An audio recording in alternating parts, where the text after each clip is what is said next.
want to explain what really helped me to visualize what's happening on a hard launch, the weight transfer that takes effect, and the reason why it doesn't help it enough for one-legger to keep that right rear tire from spinning. So first of all, if you can imagine, the crankshaft is spinning this way. If you can only see the gator, it's okay because that's better than looking at me. So the crankshaft is spinning this way, and the torque effect, the torque effect, to display what's happening there, I'm going to use this bike. See, kids stuff comes in real handy. Anyway, imagine that you attach the crankshaft to the harmonic balancer. The engine is turning this way. Now also imagine that the wheels, both front and rear, are taken off, and the dropouts on the front of the bike forks there are attached to the driver's side frame rail.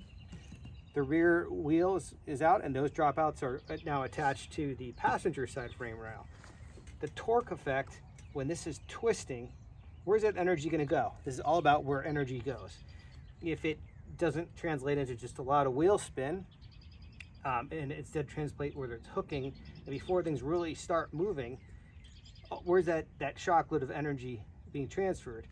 Well, it's obviously through the system, but as far as the frame is concerned, all that torque on turning this way causes this end to pick up. So the driver's side frame rail is getting pulled up by the engine.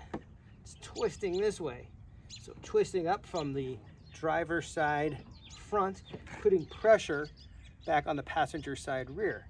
Now we'll take a look at that to see what's happening back there and why that pressure does not alleviate a one-wheel peel. So to understand what's happening with that, just got to keep in mind the problem is actually within both the differential, even more so the suspension. So the driver's side front is picking up, twisting the frame, putting pressure down on the passenger rear, right? And even though there's some compression happening, it's still not enough to keep this wheel from spinning. Why is that? Well, let me show you what's happening in the differential. I'm going to use a spade, a dirty spade, and a Costco pizza plate thing. So this is the pinion gear.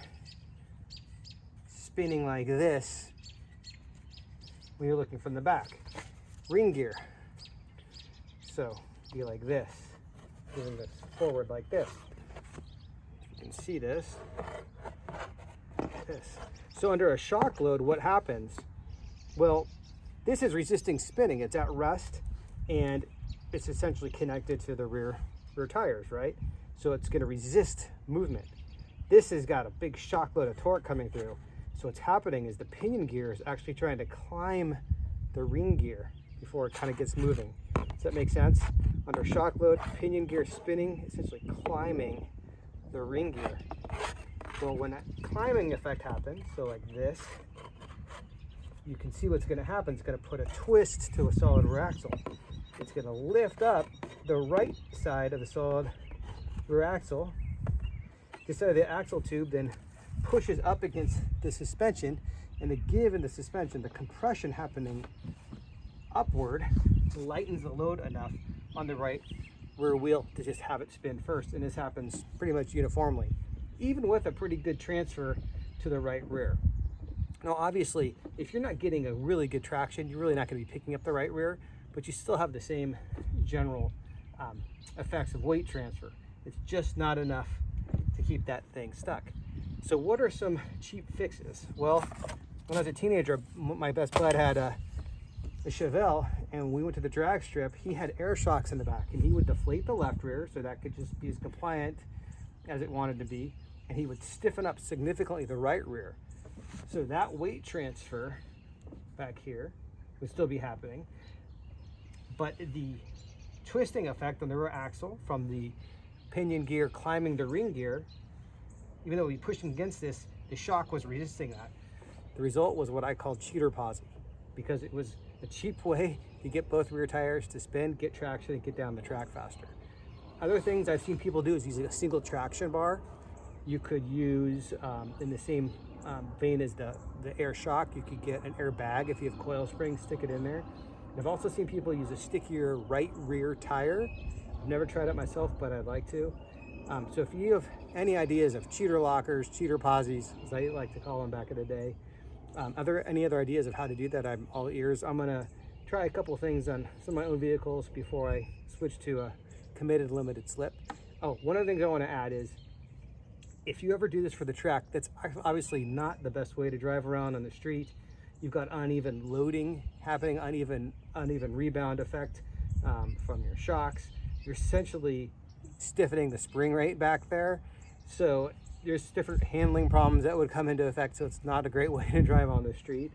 And that's really the big advantage of an actual limited slip and even a locker. Although a locker is not the best thing for the street. And torsion differentials have become very popular in things like autocrossing and road racing. They do a good job of transferring the power in a little bit more progressive way, so you don't get a total locking effect, and even effective. And before that, clutch type limited slips were basically the common things. The torsions, since they're basically gears, right? They last longer than typical clutch type. So that's just an aside for those of you who like to go around corners as well as accelerate forward. All right, hope that helps. And if you have any other ideas for cheater posi, cheater lockers, I'm all ears. Thanks.